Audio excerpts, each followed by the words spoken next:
It's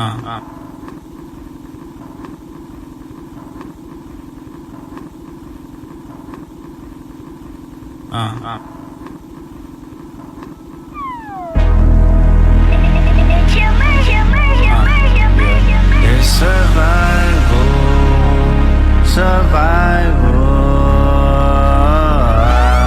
I think somebody lying, smell somebody lying. I don't see no fire.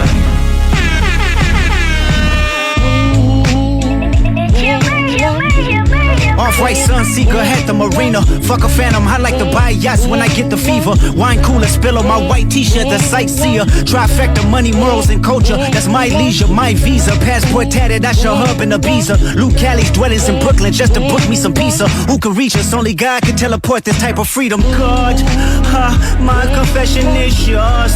But who am I if I don't go to war?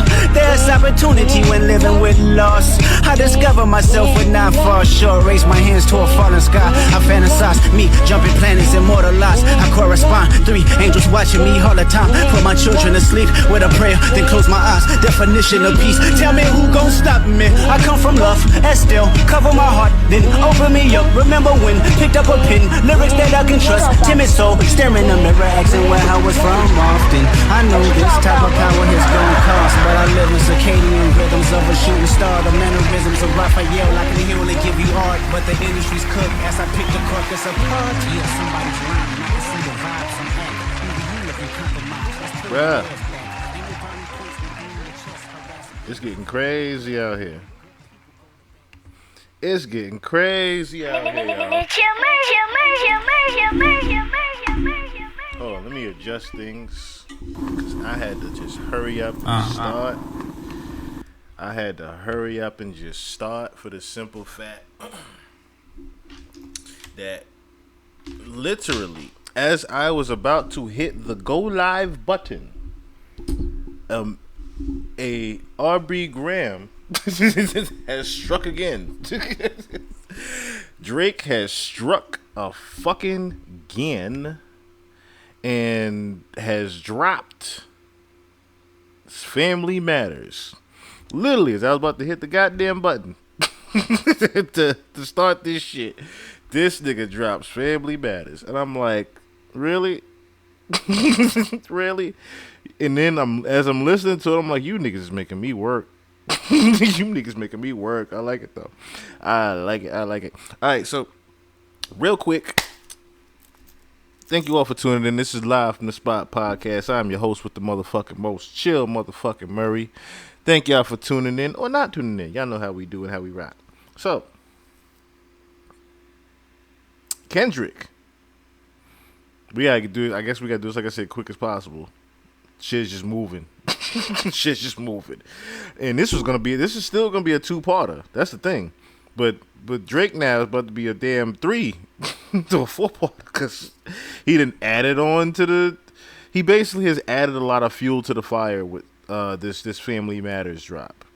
He's added a lot of fuel to the fire that's already in what I'm about to do right now.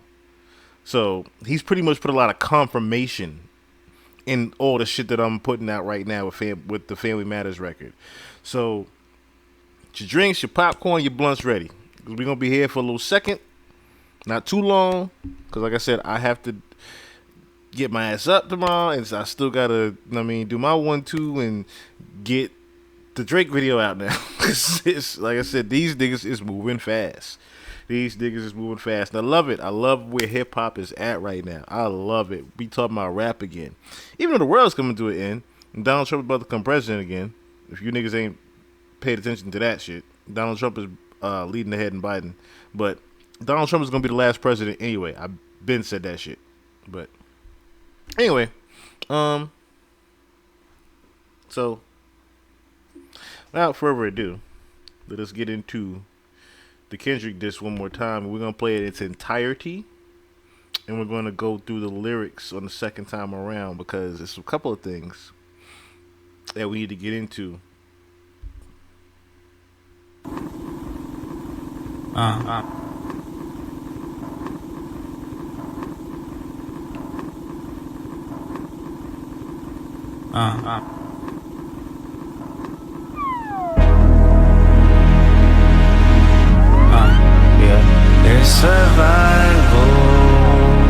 survival.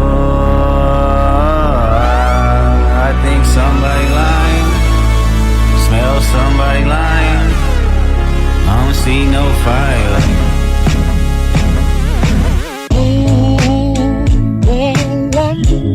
Off-white sunseeker, had the marina. Fuck a phantom, I like to buy yachts when I get the fever. Wine cooler, spill on my white t-shirt, the sightseer. Trifecta, money, morals, and culture. That's my leisure, my visa. Passport tatted, I shall hub in Ibiza. Luke Cali's dwellings in Brooklyn just to book me some pizza. Who can reach us? Only God can teleport this type of freedom. God, my confession is yours. But who am I if I don't go to war? There's opportunity when living with loss. I discover myself would not fall short. Raise my hands to a falling sky. I fantasize me jumping planets, immortalized. I correspond. 3 angels watching me all the time. Put my children to sleep with a prayer, then close my eyes. Definition of peace. Tell me who gon' stop me? I come from love, Estelle. Cover my heart, then open me up. Remember when picked up a pen, lyrics that I can trust. Timid soul, staring in the mirror, asking where I was from often. I know this type of power is gon' cost, but I live in circadian rhythms of a shooting star. The mannerisms of Raphael, I can heal and give you art, but the industry's cooked as I pick the carcass apart. Yeah, somebody's lying, I can see the vibes on act. Even he looking compromised, let's peel the layers back. Ain't no brownie points will beat in your chest, harassing ant. Fucking with good people, make good people go to bed. Conspiracies about cash, dog, that's not even the leak. Find the Jews like cash, dog, I just need you to think. Are you finally ready to play? Have you ever, let's see, have you ever thought that OVO is working for me? Fake bully, I hate bullies, you must be a terrible person. Everyone inside your team is whispering that you deserve it. Can't tussy slide up out of this one, it's just gon' resurface. Every dog gotta have his day, now living your purpose. It was fun until you start to put money in the streets. They lost money cause they came back with no receipts. I'm sorry that I live a boring life, I love peace, but war ready if the world is ready to see you bleed. The Elohim KTW, know you can't sleep, these images trouble you. Know the wires in your circle should puzzle you. If you were street smart, then you would have caught that your entourage is only to hustle you. 100 niggas that you got on salary, and 20 of them want you as a casualty. And one of them is actually next to you, and 2 of them is practically tired of your lifestyle, just don't got the audacity to tell you. But let me tell you some game, cause I can see you, my little homie. You playing dirty with propaganda, hit blow up on you. You're playing nerdy with Zach Bia and Twitter bots, but your reality can't hide behind Wi-Fi. Your little means is losing steam, they figured you out. The first opinions is not convincing, I need a new route. It's time that you look around on who's around you. Before you figure that you're not alone, ask what Mike would do.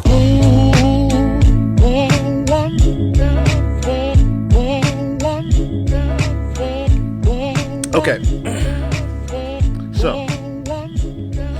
So first things first, right? Let's bring up the lyrics real quick. That's important. Okay, so get my ass out of here. All right. First things first. Like I said, we gotta do this briefly. Okay. 616. Okay. 616. What does that mean? Now, there's a couple of different things that people said it was for. It was Father's Day in Canada. One said it was O.J. Simpson, buried Nicole Simpson, some shit like that. Here's the main thing, right? Out of all the theories, the biggest theory that I have for the 616 is equality, knowledge, equality. Now, if you don't know what that is the Asiatic mathematics. Asiatic mathematics, of course, we all know Kendrick is a man of Allah and the faith. So it's not, far-fetched that he would use Asiatic mathematics, the nation of Islam, if you will. Okay, so equality, knowledge, equality. Reason why it's equality, knowledge, equality in Los Angeles, because he's looking at it, think of it this way, right? Kanye. Kendrick took note to say one thing, right? That he was in Brooklyn. This says 616 in LA. So why would you have a bar that says Lucaless dwellings in Brooklyn just to book me some pizza? Who could reach us? Only God could teleport this time of freedom. So if he's in now, remember Drake also referenced the fact that he was in an apartment in New York, so that makes sense when I hear I'm in Brooklyn getting pizza. But the track is titled 616 in L.A. So if we're talking about the duality in between the coasts, we're also talking about the duality in between the artists. Equality, knowledge, equality. Kendrick is saying that he is now Drake's equal and he can talk to him face to face. But he's also looking at him as he's higher than him now, as you also hear in the bars, you're my little homie. But he's looking at Drake face to face and saying, yo, we're basically on the same exact team. Also, you hear him referencing this record of the fact that he has close homies in Drake's camp that are also in Kendrick's camp. Again, the duality of the two. Kendrick is seeing Drake as his equal. Basically, you guys have, like I said, have the same. You got my manager runs with Chubbs, which we're gonna get into. Like I said, we've already dissected that little bar, those couple of bars when we broke down Drake's push-up record. Your little manager is Chubbs' little blunt runner. We broke down that was Anthony. If you guys don't remember who Anthony is, I'll pull him up for you real quick. You guys remember who Kendrick manager is? Because like I said, that's a very important piece to the puzzle here.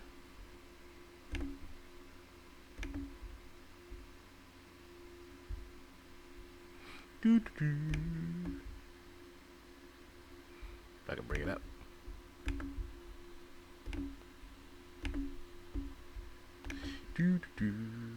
Oh, that's why. Okay.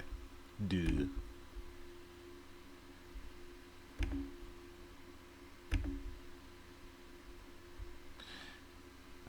Do this.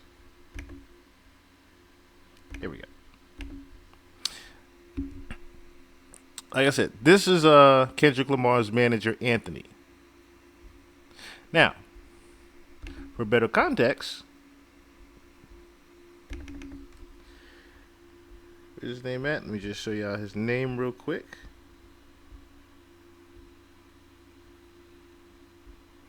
Anthony Soleil. Okay? Now, let's backtrack a bit. Soleil. Chips.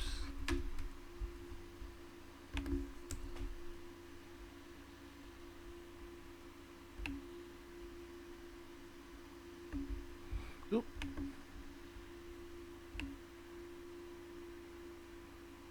Oh, the picture we had before with him and Chops is gone. I wonder why. Isn't that something? I'm gonna have to go back to the pod to get that.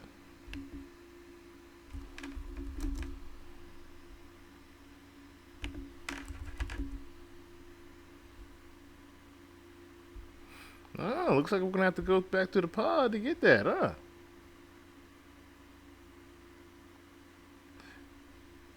Interesting. Drake's used his pull to get that picture taken down with Anthony and Chubbs, huh?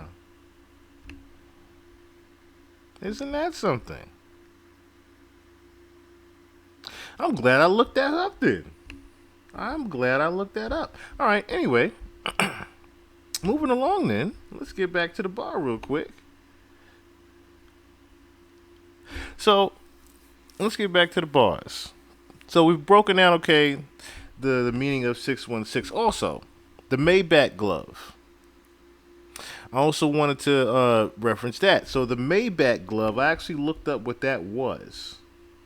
And even though it's a very small detail, right? It's a very small detail. But look at this. The glove is called the grip. The grip 1, and you have winter. Okay? So that's also telling you what the title, what the track is also surrounded around. So when I see these gloves, right, I think driver. Who's the driver of the Maybach or maybe even the Phantom? And the first thing I thought about when I saw that would be, of course, like I said, we have to get into this a little bit quickly.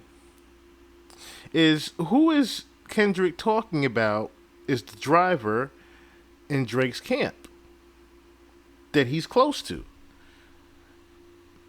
Because why else would you put black gloves? Of course, they're titled the grip, meaning he has a grip on something.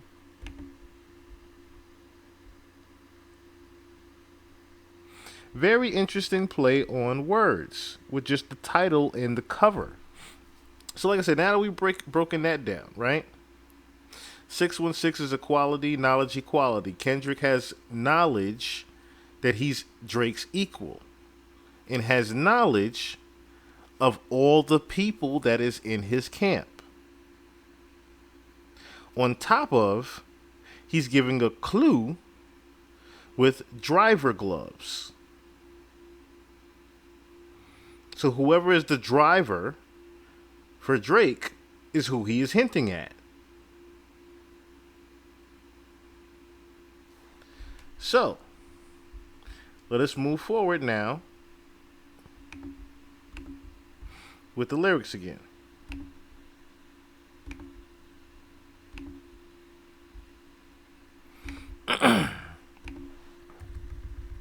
So, Off-White Sunseeker at the marina. Fuck a phantom. Notice he also puts that in there. Fuck a phantom. I like to buy yachts when I get the fever. See, reason why he put that fuck a phantom in there, let me show you something real quick. And I should have got, now that I'm reading the lyrics, I should have got this earlier. I should have caught that earlier. I should have caught this earlier. So, let's show you this video real quick of why he also showed driver gloves.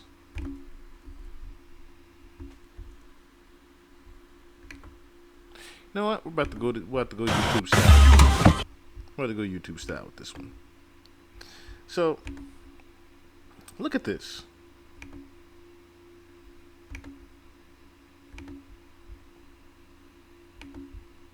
See the Phantom?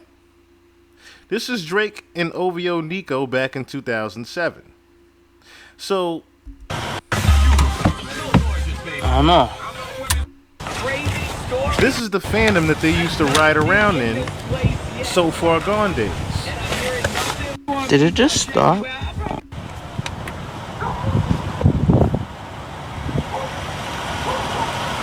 Now, why am I telling you guys this? Because the person that used to drive this car was Oliver. Oliver and Nico used to drive Drake around with 40.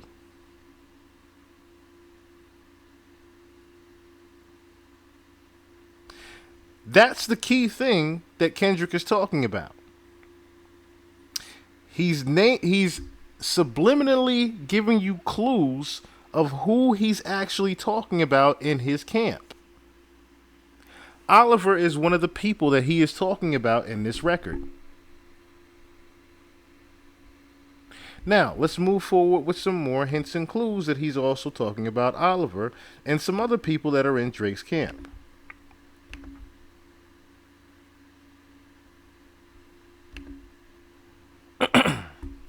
Okay.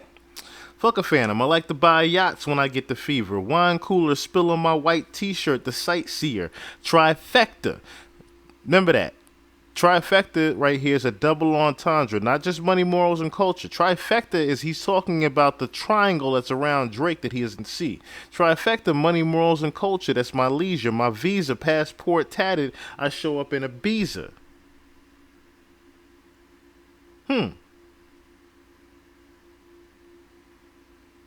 Instrument Ibiza. Wait a minute.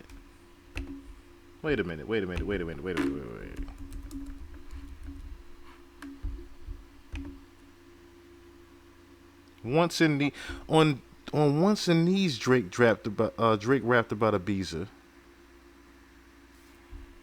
Wait a second.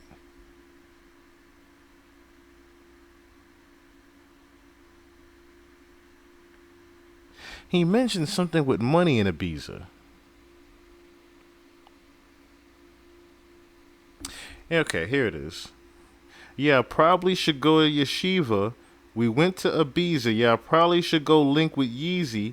I need some Jesus, but soon as I start confessing my sins, he wouldn't believe us. Soon as I started confessing my sins, he wouldn't believe us. I remember when he said that, I thought about when he talked about the same thing with Young Thug, where he said that he should be in jail with Young Thug. Oh, Kendrick, you smart son of a bitch. You smart son of a bitch. He is leaking out clues off this whole thing. We're going to get into what he's talking about in just a second. I have the footage. Where were we? Luke was dwellings in Brooklyn just to book me some pizza. Who could reach us? Only God could teleport this type of freedom. God, my confession is yours. Remember, we just went over a lyric about confessions. My confession is yours, but who am I if I don't go to war?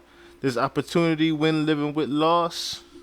I discover myself when I fall short. Raise my hands to a fallen sky. I fantasize. Me jumping planets immortalized. I correspond. 3 angels watching me all the time. Put my children to sleep with a prayer and close my eyes. Definition of peace. This boy is lyrically a genius. Tell me who gonna stop me. I come from love. Estelle, cover my heart. I'm the wife. And then open me up. Okay, so here's where the plot thickens. Remember when picked up a pen, lyricist that I can trust. Lyrics that I can trust. Timid soul, stare in the mirror, asking where I was from. Often I know this type of power is gonna cost. Remember when I said equality, knowledge, equality? See, here he's talking in the sense of he's Drake. But he's as Drake's equal. Remember when picked up a pen, lyrics that I can trust, timid soul, stare in the mirror, asking where I was from. Basically saying that Drake has lost the identity of where he's from and who he is. The duality. Again, often I know this type of power is gonna cost, but I live in circadian rhythms of a shooting star, the mannerisms of Raphael. I can heal you given art.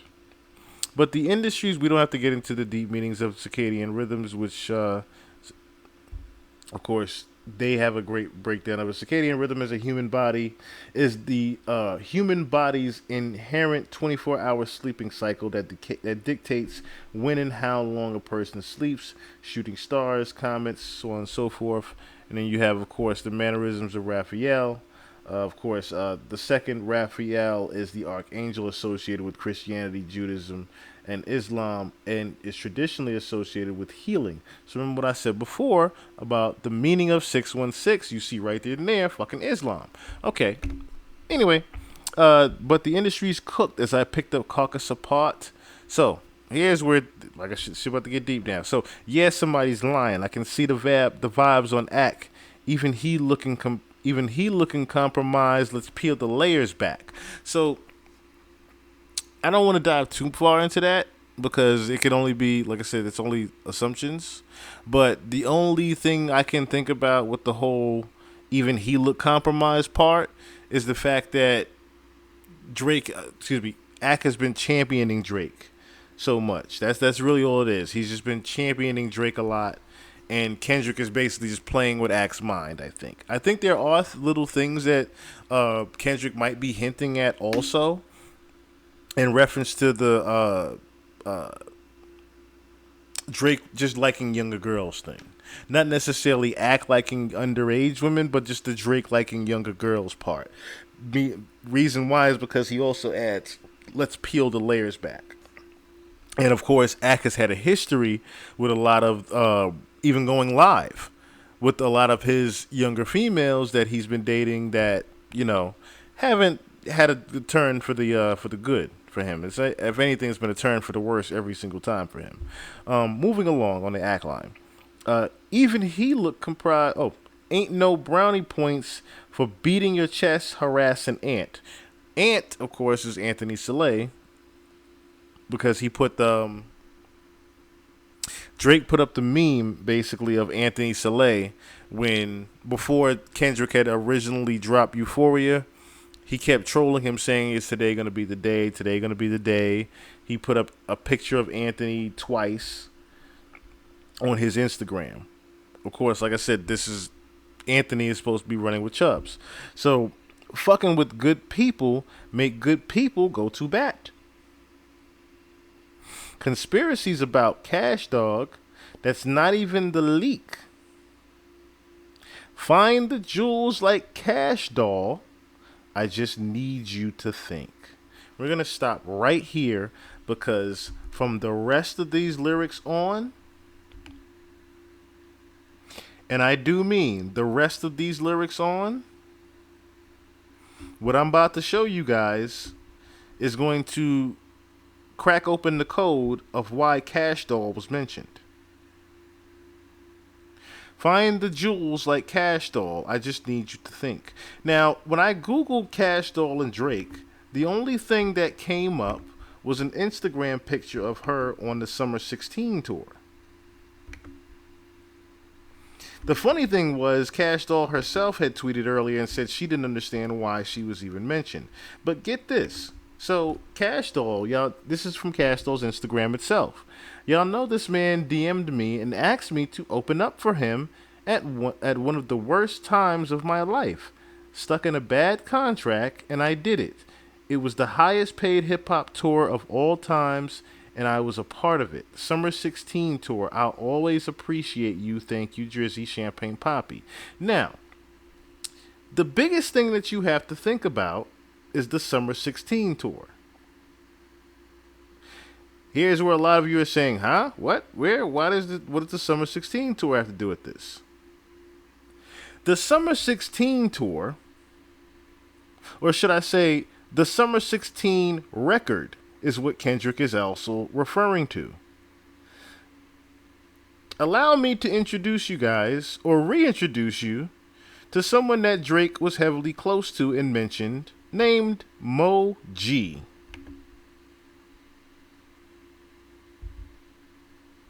Mo G was once the most beloved figure in Toronto, from creating what many referred to as the unofficial anthem for the streets of the Six,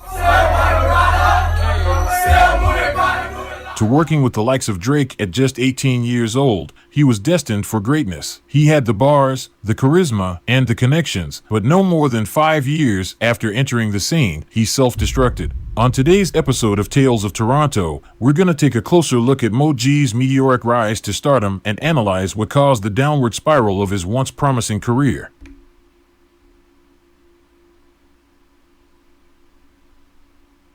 And out of studios across the city, producing his debut EP. With the help of Drake, who reportedly helped fund the project, Off Boy was released just 10 days into the new year. It featured 3 songs, including the classic, Wiggins, a tribute to the Toronto-bred Golden State Warriors small forward. Also on the EP was a song called Mind Symphony, an anthem dedicated to his fallen friend, Ano.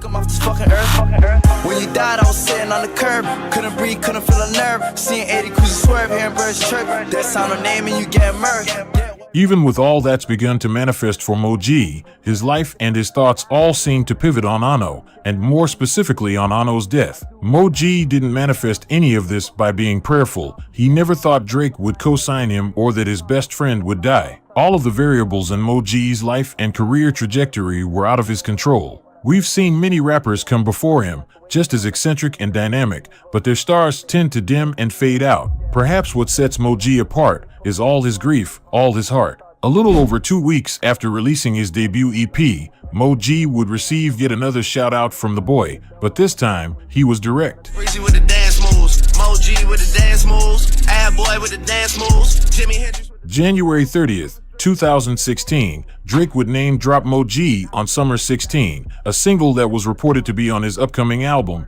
Views. The name drop was huge, mainly because the record debuted at number 6 on the US Billboard Hot 100, selling 215,000 downloads in its first week. These sales became the highest debut sales of Drake's career. For Mo G at this point, Drake wasn't some elusive figure of Toronto, or the Sixth God, as some would refer to him as. Instead, he referred to Drake as a big brother. 2 months after the release of Summer 16, Mo G would talk in depth with MTV about Drake's impact on not just his career, but Toronto's music scene as a whole. Gangsta, you feel me? That nigga Drake, that's my guy, you know what I'm saying? That's my nigga right there, that's my brother, you know what I'm saying? That's my big brother, you know what I'm saying? If it wasn't for Drake, you know what I'm saying, the city wouldn't be the same. Toronto wouldn't even have attention like that, you know what I'm saying? He put on for Canada, he gave niggas that USA passport. It's not easy, I mean, as a Canadian rapper, to be out there in America, you know, it's a big field, you know what I'm saying? It's not really easy, it's tough. He did it, he's the biggest rapper in the game right now, the best rapper in the game right now. Much respect, you know what I'm saying? He's a legend. That's my guy, you know what I'm saying? At this point, it would be safe to assume Drake and Mo G had developed a solid brotherhood, but as improbable as it may seem, not even 2 weeks after the release of this interview, that brotherhood would come to an end. Have you ever heard in the history of hip-hop a man that gives away his creativity and helps make Billboard hits but doesn't get paid $1 for it, 1 credit for it, and here stuck in the hood? You know what I'm saying? That doesn't make sense, but exposing these will make sense. Now, doesn't this sound familiar? Is Drake not paying someone for giving him some sauce in the studio? Doesn't this sound quite familiar? Well, it's gonna get a lot more familiar. Song. Oliver's a snake ass, double-headed snake ass, psychotic looking mo. Always stirring the pot, telling me Rihanna wanted me at the music video shoot with Drake, didn't want me to come. Now, I mentioned to you guys who Oliver was earlier. Now, allow me to quickly show you who Oliver is, because that's going to play a very key part in what we are looking at right now. So, Oliver is the actual manager of Drake and the actual founder of OVO. That is a key information piece. Drake's manager, Oliver. Okay? Pay close attention to who this guy is. And like I said, this is why this has to be a 2 or 3-parter. Because we don't have time necessarily, with the Drake drop now, to necessarily go through these people. But I want you to get familiar with the surroundings of them. Because like I said, we could be here about 4 or 5 hours breaking down just who Drake's camp actually is. And we will be. Mark my words. But back to Mo G. All Drake's friends hate you, Drake doesn't like you. You're always stirring the pot, you. Oliver's a shady ass white boy, culture vulture ass, snake ass, nerd, a dweeb, everything. Begs me to wear his clothes and advertise. That's why I used to wear his clothes. I thought we was family with OVO, but he never paid me $1 after they stole my wages. They're trying to hide me from the world and hide me from the. This Oliver told me the whole OVO team thinks I deserve a compensation for everything Drake took from me. And all the Manchester offered me is $500. $500? Can't even pay mama's rent. What are you smoking drugs, brother? You look like you're on fiend. In a series of since deleted videos posted on Mo G's Instagram account, he would call out Drake and his manager Oliver over unpaid contributions to Drake's upcoming album, Views. He would later add more fuel to the fire by airing out what many have heard in the past: Drake uses ghostwriters, but according to Mo G, penning hits is one thing, and being compensated for his work is another. In one of many posts, Mo G shows a screenshot of a DM conversation between him and Drake, where Drake asks him for a voice recording to use on Views. Underneath it was captioned, "This is a title of a song on Views. After I did this shit, Oliver put me in the studio, and he said they need new hooks, new flows, and bars and shit. I didn't want to be on these album cause I'm not a slave, only slave of Allah, not the fake-ass sixth god. It only gets deeper. Stop playing with me, little Forest Hill creature." Now, isn't that something? And then look who's in the very next still. Quentin fucking Miller. These accusations are almost identical to the Quentin Miller situation, who was not only outed as Drake's ghostwriter, but had multiple reference tracks leaked.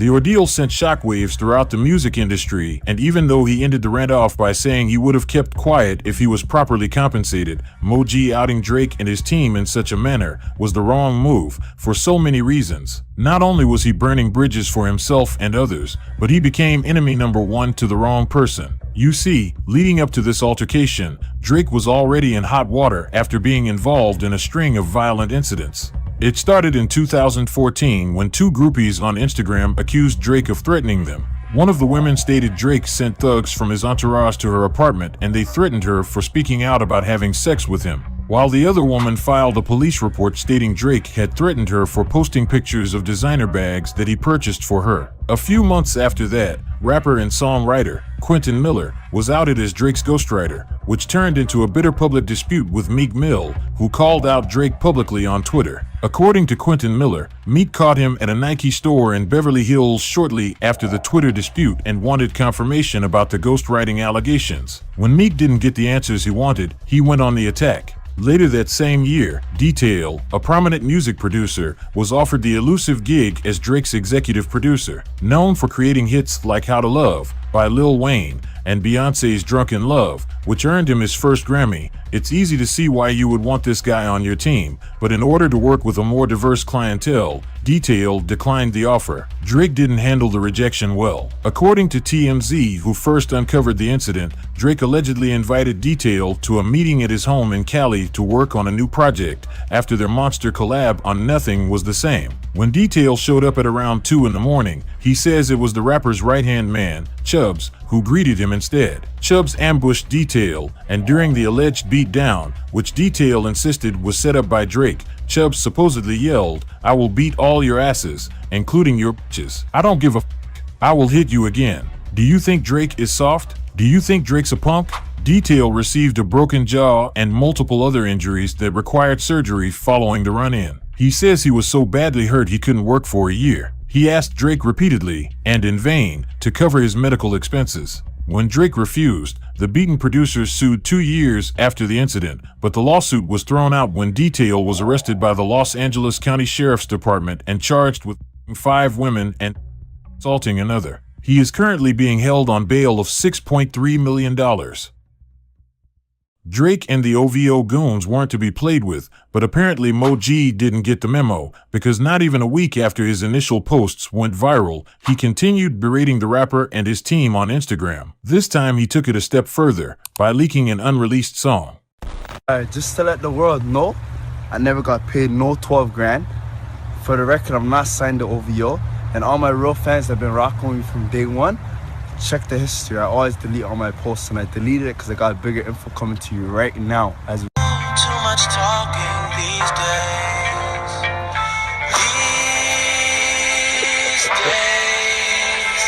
These days. I've been out walking. yeah, this one's easy.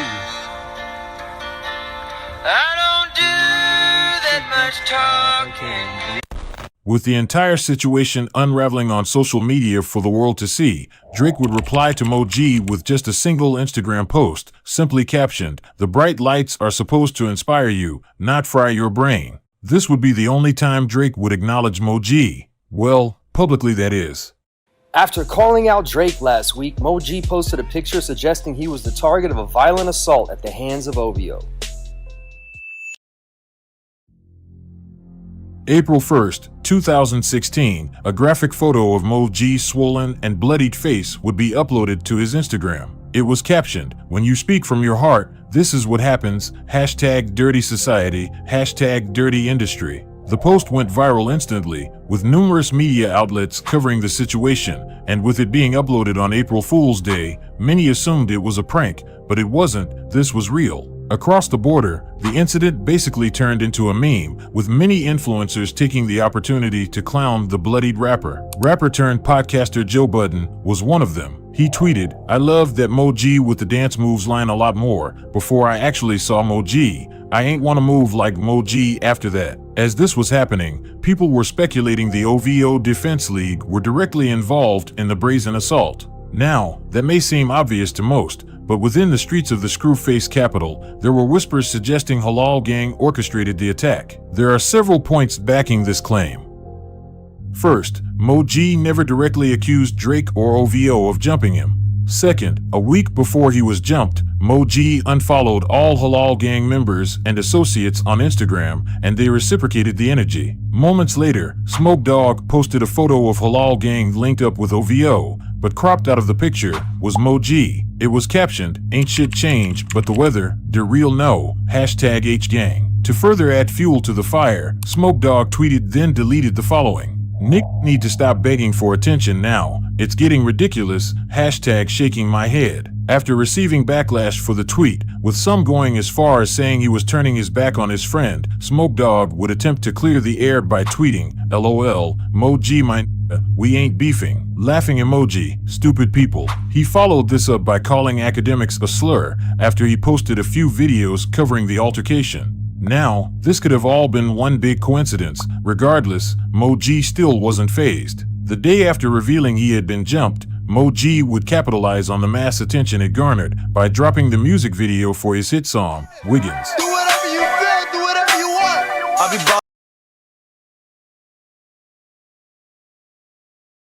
The M-Works powered visuals had everyone talking, but the first thing people noticed was Mo.G's face. It was unharmed, suggesting the video was initially recorded before his violent encounter with the OVO defense squad. Regardless, he was intent with the timing of its release, because towards the end of the video, it cuts to him laying down several pieces of OVO apparel on the mud beneath him. He then douses the gear in gasoline and sets it aflame, marking the end of his affiliations with Drake and OVO. Per usual, Drake refused to acknowledge the spectacle and would go on to release his record-breaking album, Views, on April 29th. But something was off. A song was missing. Summer 16, the song Mo.G was name-dropped on, was pulled from the album last minute. An exact reason was never revealed, but I think we all can figure out why. The ordeal sparked a new dialogue surrounding Drake and his rise to stardom. Is he a culture vulture like Mo.G claims he is? First off, Drake's influence and impact on the city of Toronto cannot be overlooked. Throughout his career, he has acknowledged the different nuances of the city that raised him and the various people who identify within different regions of the city. For example, the Jamaican and Somali culture in Toronto is strong, and Drake has managed to incorporate it into his widely accepted music. Know some Somalis that say we got it, wallahi. Arabic ting told me that I look like Yusuf, look like Hamza. Habibti please, ana akid, inte o ana akhla. Try if you rush me off, try if you brush me off, I see. On the other hand, many have made note on the timing of some of Drake's most successful songs and collaborations. From grime to Afro beats to dancehall to drill, Drizzy has notoriously dabbled in multiple genres of music, but he only seems to incorporate elements of these genres when they are at the peak of their popularity. As the culture vulture narrative started gaining traction, Hawa Meyer, a scholar who studies Somali diaspora, claims that some Toronto artists' efforts to popularize traditional terms are a riff off of the orality and metaphoric ways of being and speaking. As for Drake specifically, Meyer states, Drake's cultural capital right now is coming from Somali kids, and he doesn't adequately compensate them for it. Thus, his authenticity comes into question. 2016 was a year full of ups and downs for Mo.G, but despite everything, he would end the life-changing year off with one more classic.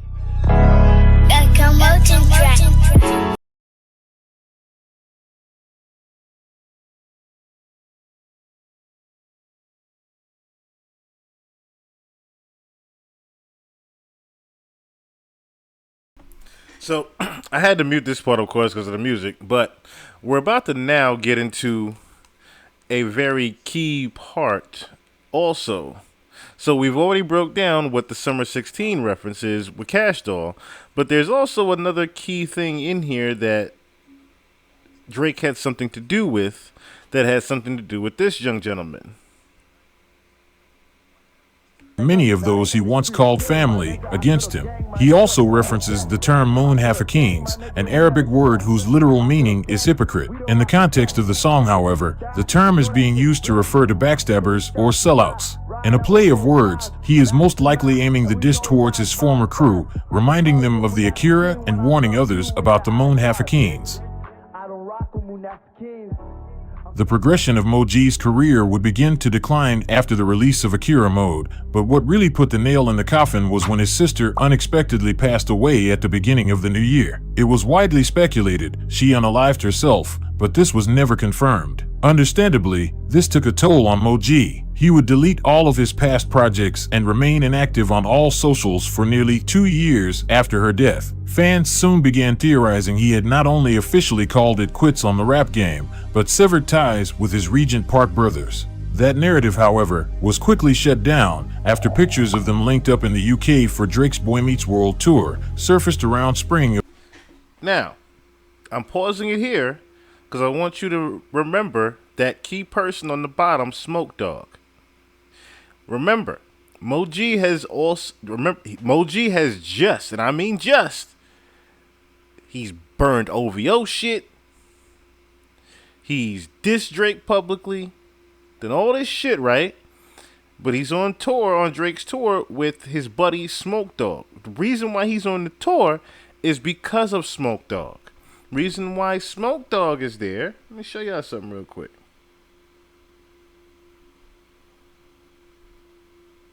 Because they're not going to necessarily get into that part.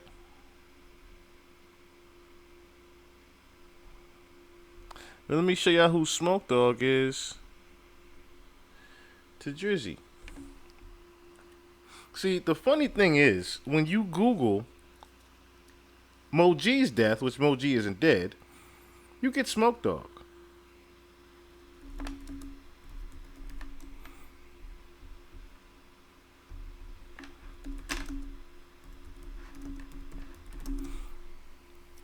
But I want you to see something here.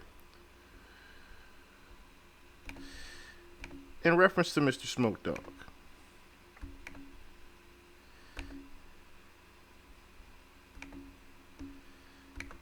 Look who he's on stage with. So it wasn't like Drake just had him there. Drake didn't just have him there. This was about to be one of Drake's artists.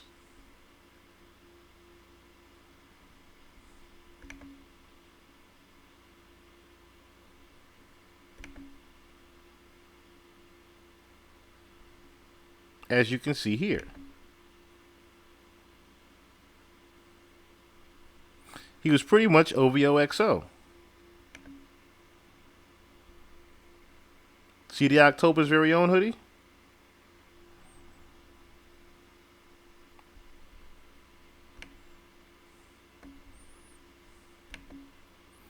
There he is with Oliver.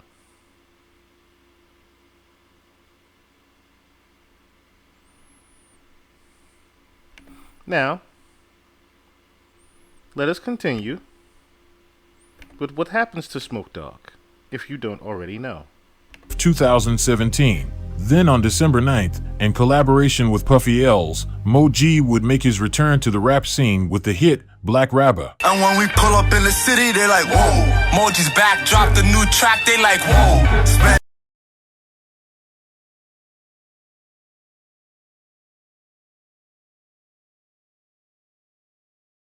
Here's the near 2-year hiatus did wonders for Moji, as he began taking the necessary steps to repair the bridges he once burned. But unlike Halal Gang, some people weren't as quick to forgive.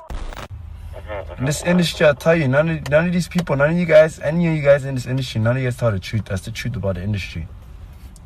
Bottom line, I want to hear that, you know, like I'm banned from the building. Like, they just said we can't have you back. Yeah, I'm not really, that's all I know. So even if I'm paying you for sessions... Passed on to me. They just said you came down, like you just said, you were just like kind of harassing people that were telling, demanding that you record you, and I said, yeah, you can't have them back. I said, okay. I was harassing people. What's that? I said I was harassing people. Is that what you said? Something like that. That's what he said. Yeah, something like that. I'm not sure. On May 16th, 2018, a near 7-minute video of a recorded phone call between a local studio owner and Moji would be posted to his Instagram. Underneath it was captioned, Dear fans, I've been blackballed for the past 2 years now. I'm banned from 99.9% of studios in Toronto. I'm banned from all clubs. I'm banned from doing shows. And I'm banned from doing appearances. When I get lucky and find a studio, engineers salt up my whole thing. They turn my headphones up on full blast on some hater shit. Now, isn't that something? So, of course, the beef with Drake is nowhere near done at this point.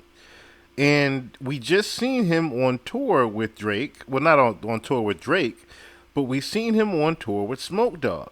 My word, they move like Joe Budden. They don't mix and master my music. They refuse to do it. All type of hate I get. Toronto is a city full of D-writers and haters, my word, on everything I love. And they wonder why I stopped rapping for 2 years. No opportunity, it's simple, by Instagram. It doesn't look like Mo G kept his word about quitting, because within the same week this call was posted, he would drop 3 songs. With the timing of the new music, the blackballed accusations looked like a promo stunt, and Toronto's underground scene didn't hesitate to share their displeasure. From bloggers to rappers to fans, Mo G was bombarded with hate. The once adored rapper was now being exiled by the same community that initially embraced him with open arms. But all of this was quickly forgotten when just a month later, tragedy strikes.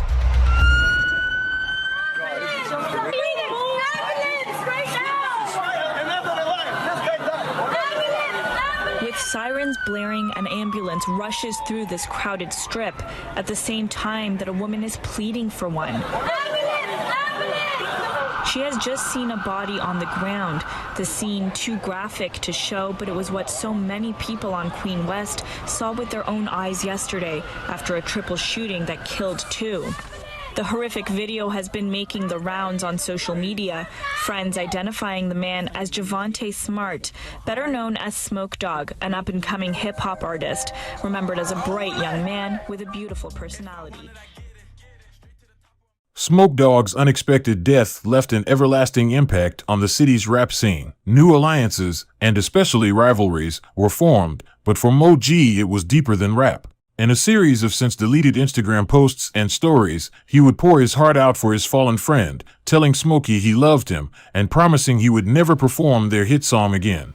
But Mo G, being the unpredictable man that he is, would be back to his 2016 ways not even a week after the passing of his friend, making erratic posts on Instagram, even dissing Drake once again.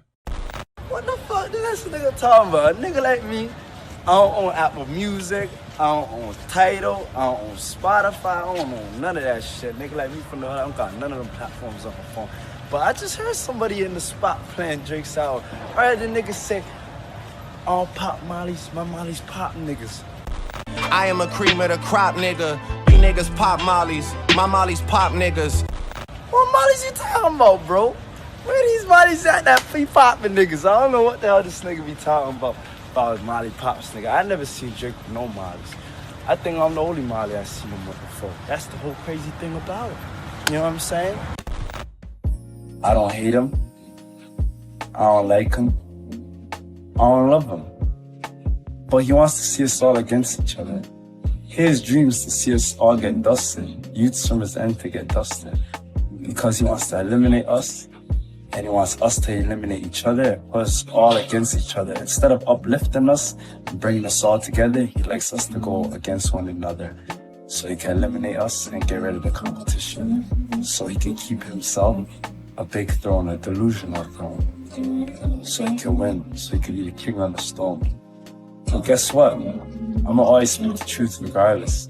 And other artists that are as big as him, like Kanye West, Jay-Z, etc., legends that are bigger than have been doing it before, show us more love than him. That's the whole crazy thing about it.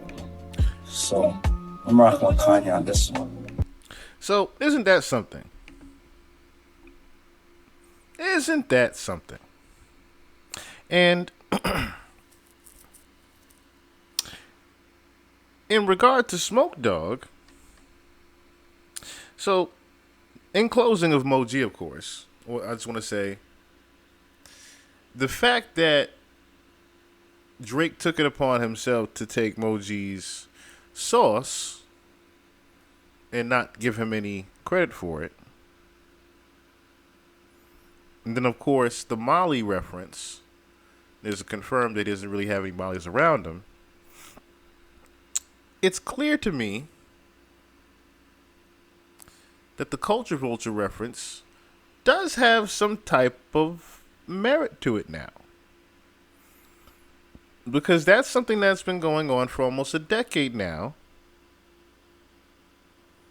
With the talk that Drake possibly has been stealing sauce from Toronto culture.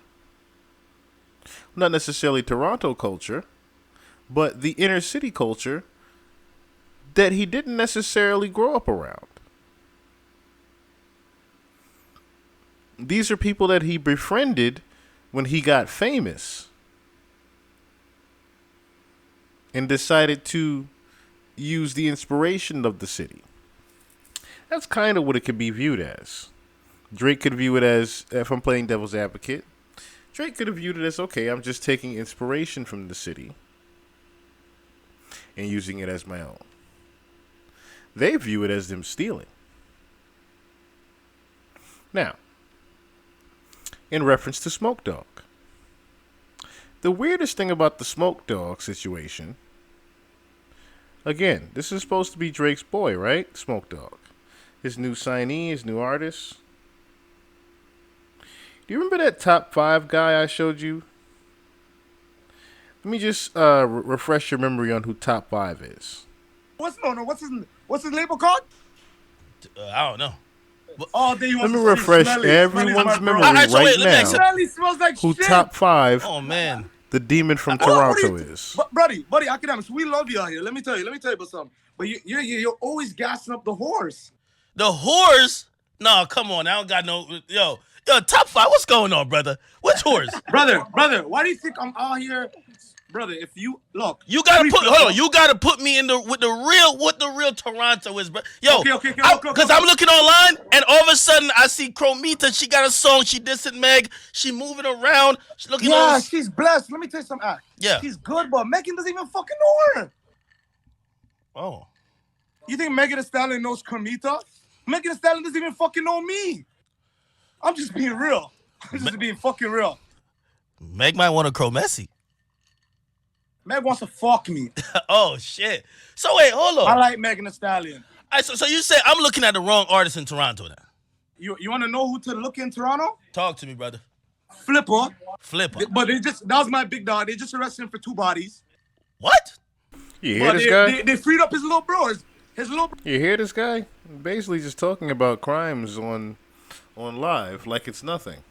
Now, the only way a person would be doing something like this would be if they feel like they have some type of power or some type of backing. Wouldn't it be? He's part of GGG. He just beat a body. Wait, what's GGG? Go get him, gang. Go get him, gang. All right. So y'all are the top shotters when it comes to Toronto. Let me tell you what happened in Toronto.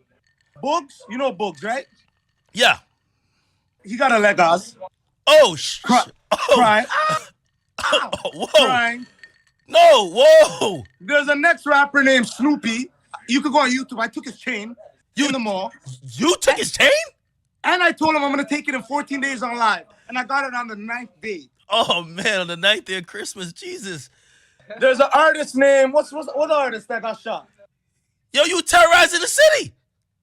I'm a fucking demon. Talking about. I hang with demons.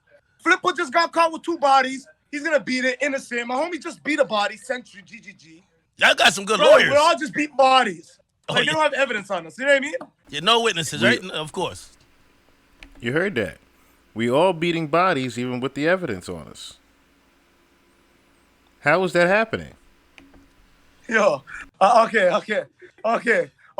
I was informed the police is watching this. So, I don't know what the fuck happened to those guys. They got really injured. Oh, man. Yeah, this is gonna go viral, so just watch what you say. I don't want to Vlad. I don't want to set you up like Vlad. Drake, I love Vlad. Drake, that's Big Dog. Oh, Drake, Big Dog.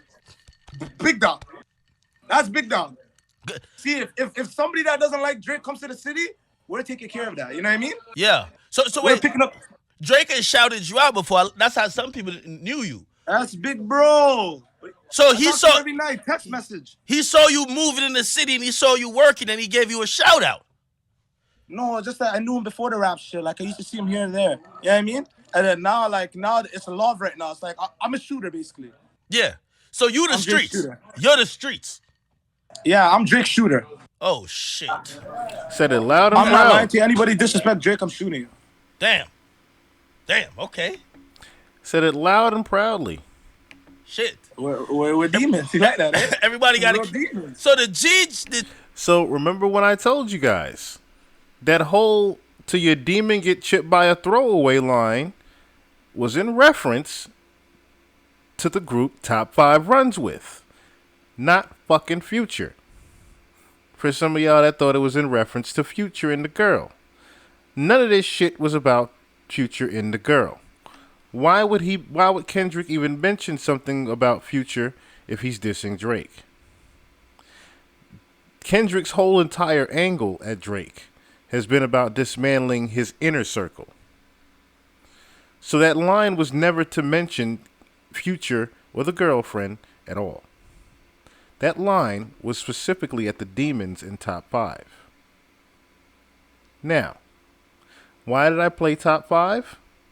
Again, to remind you guys, it's because look at this live here that Top 5 does, where he's seen laughing after the death of Smoke Dogg. What do you say, my GG? You guys are not ready, my nigga. Yo, YG, let's go live. You guys, it's like an 8,000-9,000 views. It's viral. They're itching for that brain trying to snap. You're 35. I got the best Wi-Fi though. Huh? Yo, bro. Wi-Fi. Yo. Yeah. What's going on, man? Yo, tell 6 Plus tag me, Carl. I'm about to post this picture right now. Oh, he shared it. Okay. We lost pictures. It's blessed between you and him. Listen. No, not blessing me and him, Carl. You didn't even tag me in the caption. How you only put in your account, your name? I'm gonna be on him right now. I'm gonna be on him. Yeah, I think it's that. Yo, man, I'm trying to tell these guys right now. Yo, I'm about to post his face right now on my page. They're gonna be on his ass. Don't do that. I won't even care about him after I post his face. Yo, I'm gonna make him at you. Don't worry, bro. But yo, my Wi-Fi is dead, so I'm gonna holler at you when I get inside. But yo, big man, I'm trying to tell people I've seen the brains in person. I don't know, like you seen it on Snap. You're in jail. You know what I mean? I seen the brains in person. He's referring to the shooting footage, of course, of 21 Neat shooting Smoke Dogg. Top 5 was there. Oh shit! I seen that shit in person. I seen it on Snapchat. I seen the shit on Snapchat, Cody. Yo, my nigga. You seen it live on direct? I seen it live. Me and Larry Bird. You seen that shit live. You're a legend. Yo, my nigga, ring me when you're inside, man. We're viral. Hey, viral guy. That's it, right? Yo, my nigga, everybody go follow 35, my nigga. We're at 3,500 views now. Shout out 35. So there's Top 5 and his guy pretty much laughing about Smoke Dogg getting killed. And Top 5 was pretty much right there when Smoke Dogg got killed. Now, I don't know about you guys, but if even my homie is seen laughing at someone that I love dearly at their death, wouldn't you say something about that to them? You wouldn't continue doing business with them, right? Of course, Drake would continue to do business with Top 5. Needless to say.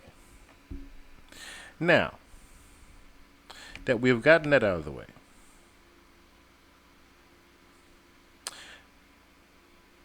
we can now move forward with the rest of the lyrics, because now they will start to make a lot more sense to you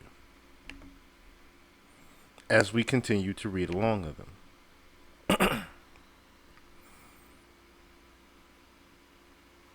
Where were we at? The Cash Doll reference?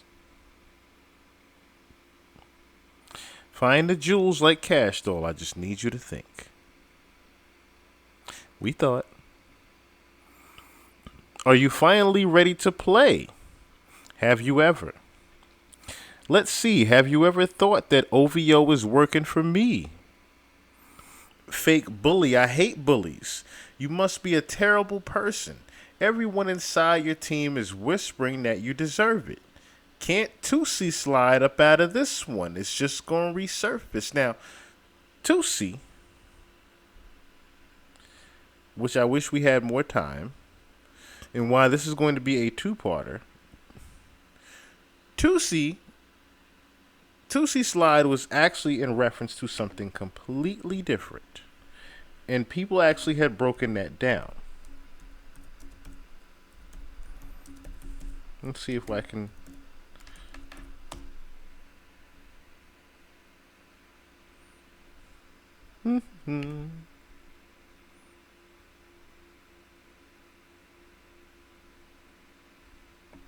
All right, here we go.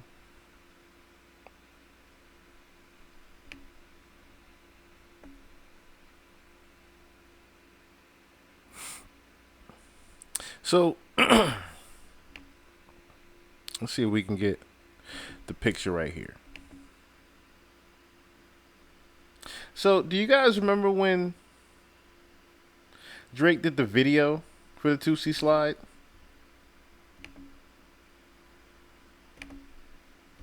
And how was he dressed? In a ski mask, right? He was in a ski mask going through his house. Now, of course, everyone's like, oh, he just made a video in his house. It's COVID. He's masked up. But no one actually paid attention to the real reason of what the 2C slide actually mean.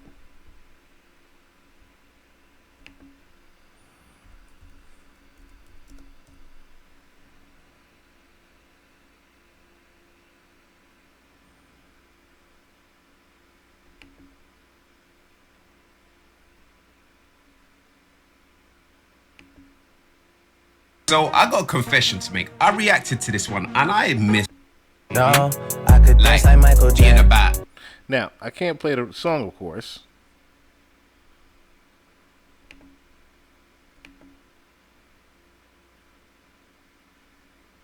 Okay, so he's not looking at what I just read up. So let's see if they took it down. Let's see if they took it down. Because this is actually, okay, I'll just say it. Because they might have actually taken it down. The real reason behind 2C slide was because it was about a robbery, actually. It's not about the actual dance. 2C slide is in reference to robbing.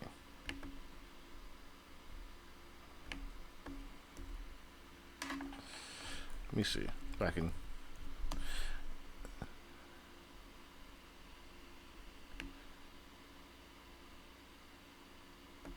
Here we go.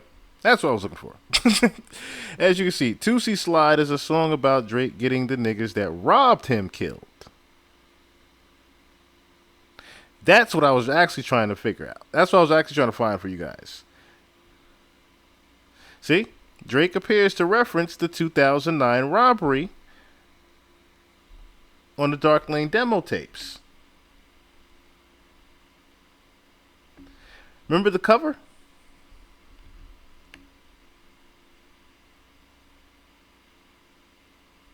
So if you don't remember, the 2009 robbery, and it's just funny too.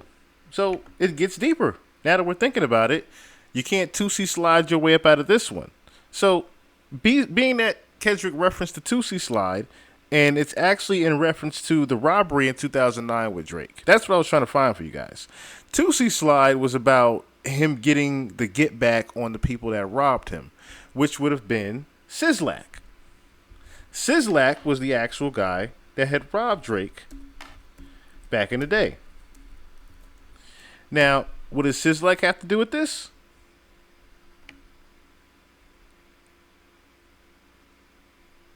See?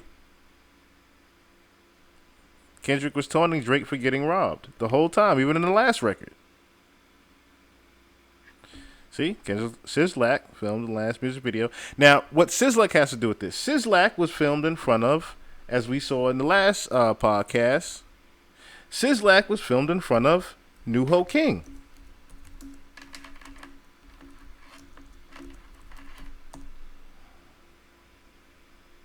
I don't know why that asked me that, but anyway,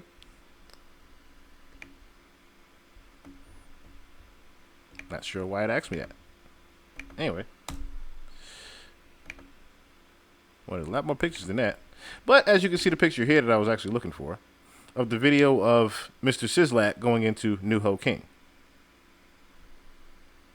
Anywho. So, you can't Tootsie slide your way up out of this one. Now, of course, academics had actually broke down as well that the robbery actually took place 7 minutes from New Ho King. So isn't that something as well? But now let's get back into the lyrics, shall we? See, I knew this was going to take a while because, like I said, the lyrics just get so deep when it came to what Kendrick Lamar was talking about in here. Anyway, you can't Tootsie slide your way up out of this one. It's just going to resurface. It's going to resurface, right? Every dog got to have his day. Now live in your purpose. Think about everything we just covered. The Sizzlack murder. The guy he robbed, the guy that he allegedly had gotten killed for robbing him back in the day. Let's couple this now with Moji. Let's couple this now with Smoke Dogg. Okay? We're following along. Let's cover this now with Anthony Soares. Let's cover this now with Top 5. Now we're going to add on some more people that are actually close to the same people we just mentioned. Follow along.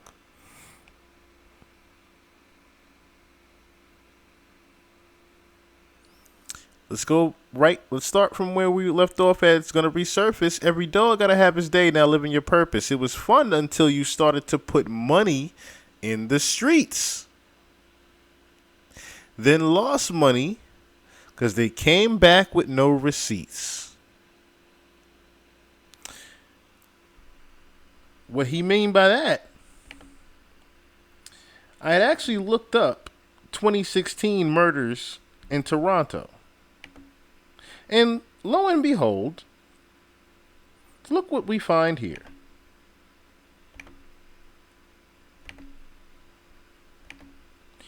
It says, in a year marked by what Toronto Police Chief Mark Saunders called brazen gun violence,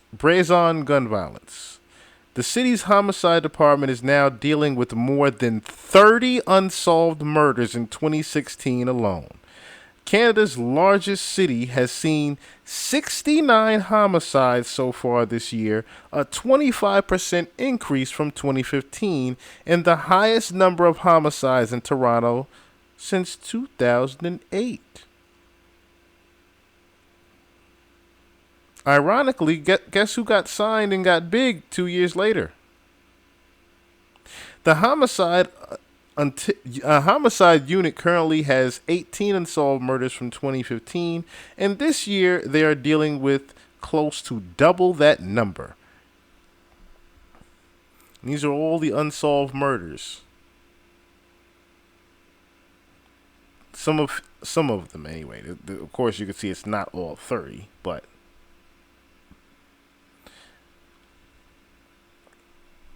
So, the biggest thing to note about 2016 and that cash doll line is that 2016 was the highest homicide rate Toronto had ever seen.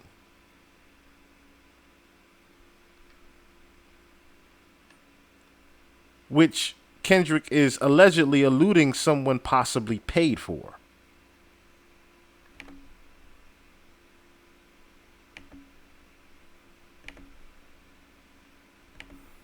It gets dark. It gets dark on this lane, huh? It was fun until you started to put money in the streets. Then lost that money because they came back with no receipts. I'm sorry that I live a boring life. I love peace, but war ready if the world is ready to see you bleed. Now, this next line, I didn't get a chance to research too well, but it's a very clever one that is in context to what we're talking about. The Elohim is KTW. No, you can't sleep. These images trouble you. No, the wires in your circle should puzzle you, saying that someone is basically leaking information to the police. If you were street smart, then you would have caught that your entourage is only to hustle you.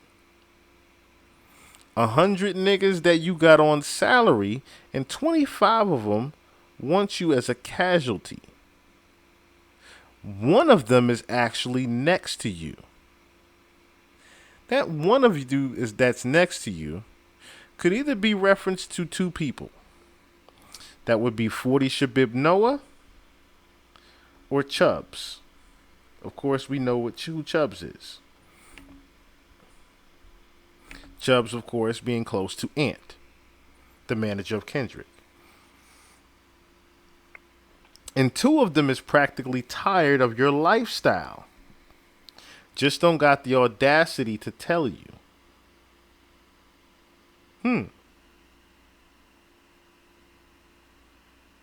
When I hear the two of them practically tired of your lifestyle, just don't got the audacity to tell you, I can only think of the combination that he always says, Oliver and Neek. He never mentions Oliver Chubb. He never mentions Neek and Chubb. He always says Oliver and Neek. Because, of course, as we all studied, Oliver and Neek were there from the beginning. Two of them is practically tired of your lifestyle. Oliver and Neek have been around his life since the beginning of this. Just don't got the audacity to tell you. Remember, Neek and Oliver are probably the nicest guys out of his whole clique. But let me tell you some game. Because I can see you, my little homie. You playing dirty with propaganda. It blow up on you. Matter of fact, hold on. There's one line I meant to mention here. Oh, actually, we didn't get to it yet. Okay, here we go. Yeah, it'll blow up on you. You're playing nerdy with Zach Bia and Twitter bots. Now, real quick, just want to bring up who Zach Bia is because I don't think the people know necessarily who Zach Bia is. Zach Bia was actually in the Drake's video. He was actually in the video where they had went and got some coffee and the car had blown up and the girls basically got into a shootout with the police. It was that video basically. It was recent. But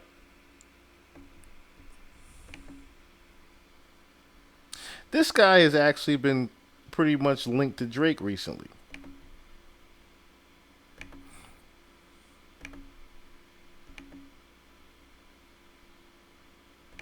This is Zach Bia to the right.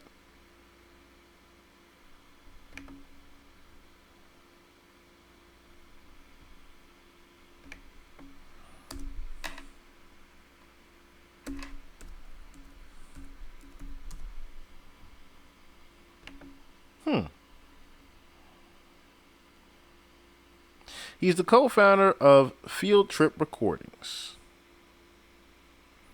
Now look at the artist that he signed, though. Yeet. We know Yeet has worked close to Drake, haven't we?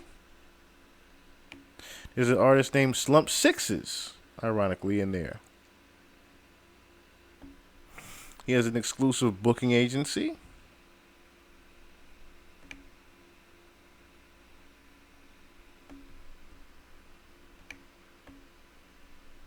And he's with Geffen Records.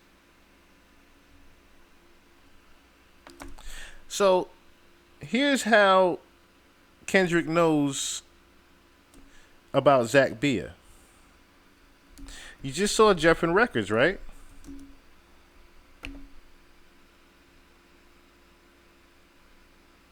What does that say?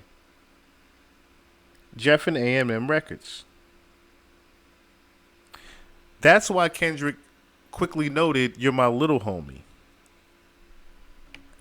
Because look who signed with Interscope Records. The parent label, of course,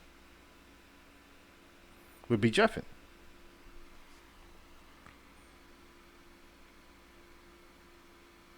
A&M Records, of course.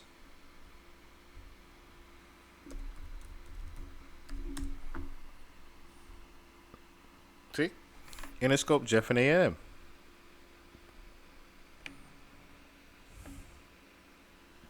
Which, of course, Jeffin is the smaller counterpart of that. Are we following? That is how Kendrick knows about Zach B.l.a. in the Twitter bots. It's because Zach B.l.a. is tied to Jeffin Records, where Kendrick Lamar is signed to with Interscope.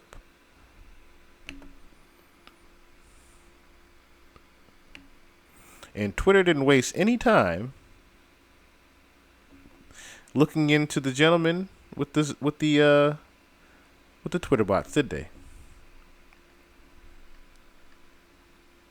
And if you don't know what that means, in simpler terms for everyone,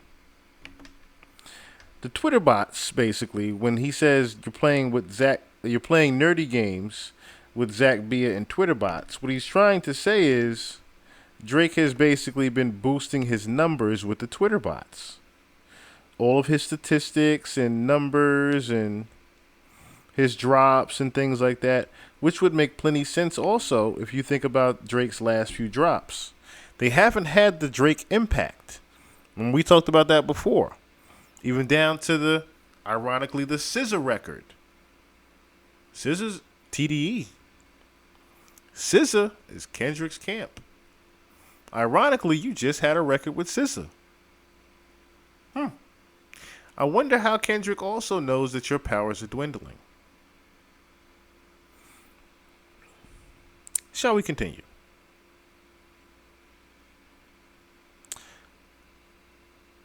But let me tell you some game, because I can see you, my little homie. You playing dirty with propaganda, blow up on you. You playing nerdy with Zach B.l.a. and Twitter bots, but your reality can't hide behind the Wi-Fi. Your little memes is losing steam. They figured you out. They forced opinions is not convincing. Y'all need a new route. It's time that you look around on who's around you. Before you figure that out, you're not alone. Ask what Mike would do.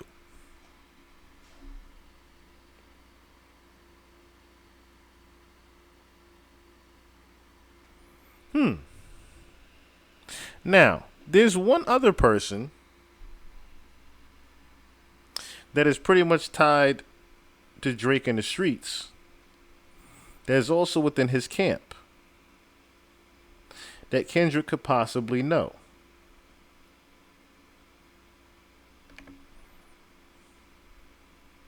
Has anyone ever heard of b.l.a.c Not Nice?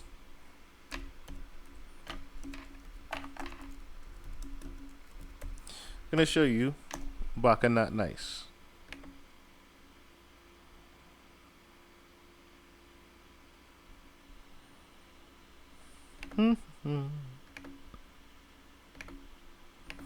This is b.l.a.c Not Nice.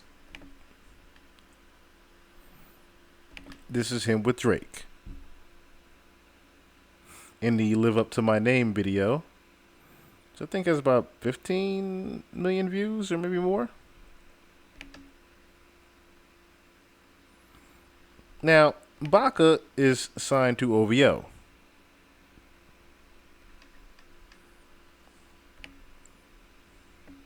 But who is b.l.a.c to Drake? He did an interview with No Jumper that could pretty much sum up to how he has top 5, to how Smoke Dogg possibly goes,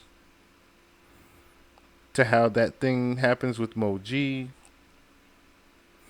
to how a lot of things have been happening possibly in Toronto. But I'll let b.l.a.c tell you.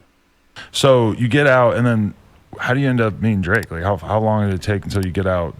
This ends up happening, and you sort of start moving in a different direction. Pretty quick, because when I went to prison with the guys in my era, and the guys in my era, obviously now there's a younger generation that's coming up, in our neighborhood, and they were into the rap stuff. So they had met up with Drake, and I guess there was some type of affiliation and stuff. This is all happening while I was in prison. I didn't even know about it.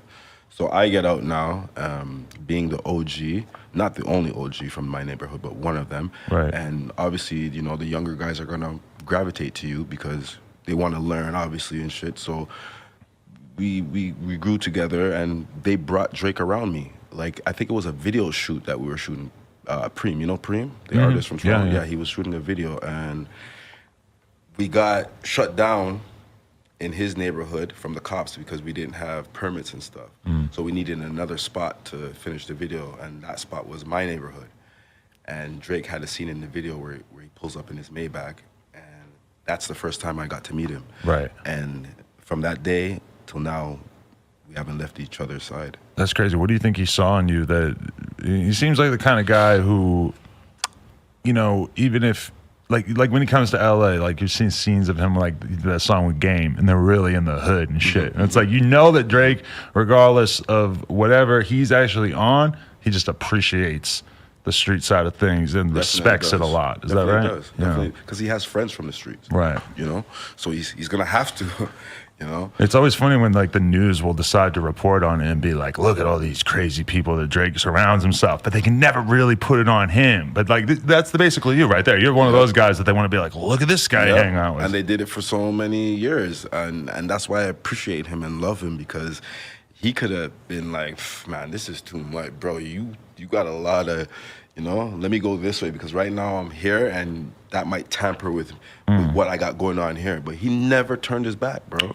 Well, it's interesting though too, because I mean, probably a lot of people want to act like, oh, Baca's just his thug or his goon or some shit. But I mean, if you're Drake, you got like real deal security. So exactly. It's like he doesn't need you to beat somebody up for him. He's got some Secret Service motherfuckers to do that, right? Exactly. So what was like the nature of you guys sort of being around each other? It's just, imagine, like, you know, okay, I'm the biggest rapper in the world now.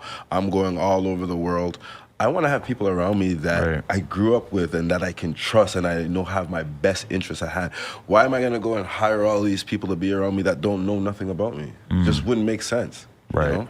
I'd rather have a couple people around me that have been around me from the beginning. Yeah. It just makes sense. And he's very much like embraced and tried to sort of represent the soul of Canada and like where he's really from and his music. And I feel like he's somebody that's smart enough that he understands that the closer he stays to the streets, the better off. Because I mean, that's the remarkable thing about Drake is like 10 years of this shit.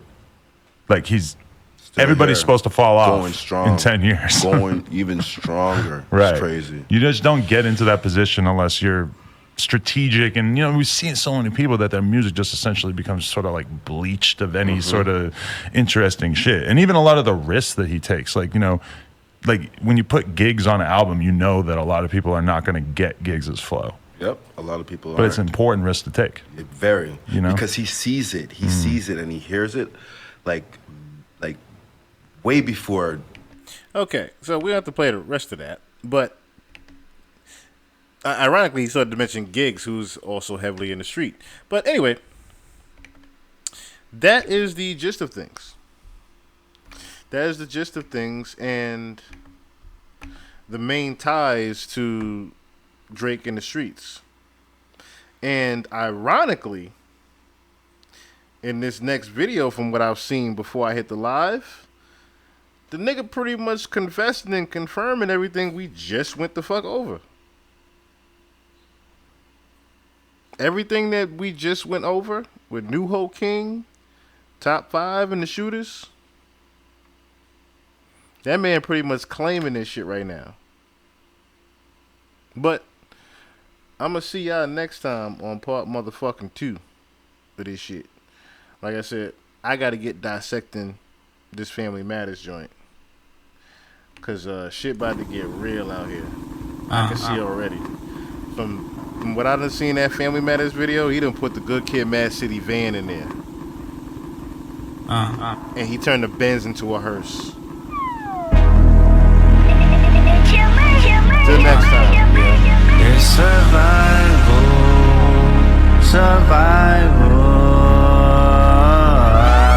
I think somebody lying. Smell somebody lying. feet, no fire.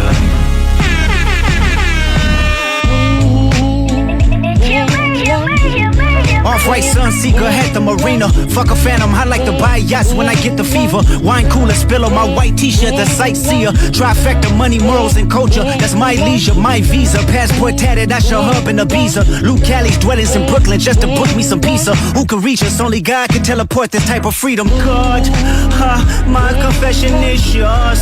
But who am I if I don't go to war? There's opportunity when living with loss. I discover myself would not fall short. Raise my hands to a falling sky. I fantasize me jumping planets, immortalized. I correspond. 3 angels watching me all the time. Put my children to sleep with a prayer, then close my eyes. Definition of peace. Tell me who gon' stop me? I come from love, Estelle. Cover my heart, then open me up. Remember when picked up a pen, lyrics that I can trust. Timid soul, staring in the mirror, asking where I was from often. I know this type of power has gonna cost, but I live in circadian rhythms of a shooting star. The mannerisms of Raphael, I can hear only give you art, but the industry's cooked as I pick the carcass apart. Yeah, somebody's lying. I can see the vibes from that. Even you looking compromised. Let's pull the layers back. Everybody puts me in the chest.